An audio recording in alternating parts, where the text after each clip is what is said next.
L'échange a été très bref parce que j'ai pas donné suite, parce que moi je suis médecin, mes valeurs et mes principes ne sont pas du tout à vendre, surtout quand il s'agit de communiquer des fausses informations aux gens.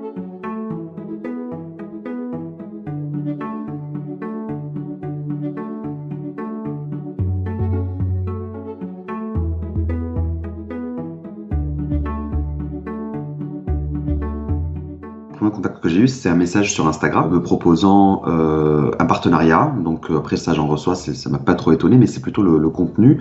Dans ce partenariat, en fait, il y avait une pièce jointe qui était un encart écrit en anglais cette fois, avec toute une série de points où on me demandait de dire de mémoire que le vaccin Pfizer donnait 3 fois plus de mortalité que l'AstraZeneca. On m'a dit qu'il fallait surtout pas mentionner que c'était un partenariat. Fallait vraiment faire comme si c'était mon avis, quoi. L'échange a été très bref parce que j'ai pas donné suite, parce que moi je suis médecin, mes valeurs et mes principes ne sont pas du tout à vendre, surtout quand il s'agit de communiquer des fausses informations aux gens.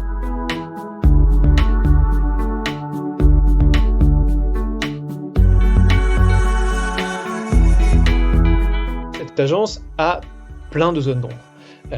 Déjà, elle n'est pas enregistrée au registre des entreprises du Royaume-Uni, où elle est censée être. Son adresse, il suffit de vérifier, pareil, sur des annuaires londoniens.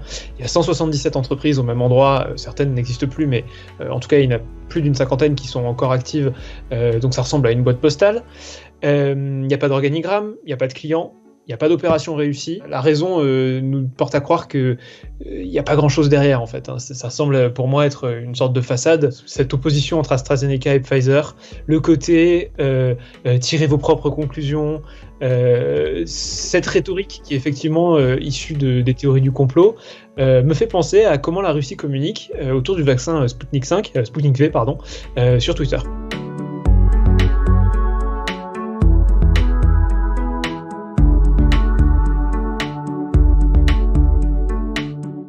C'est minable, c'est dangereux, c'est irresponsable et ça ne marche pas. Parce que les Français sont des gens qui sont intelligents, qui ont compris absolument tout du fonctionnement de la crise sanitaire et de la bonne manière de s'en prémunir, en France et dans le monde.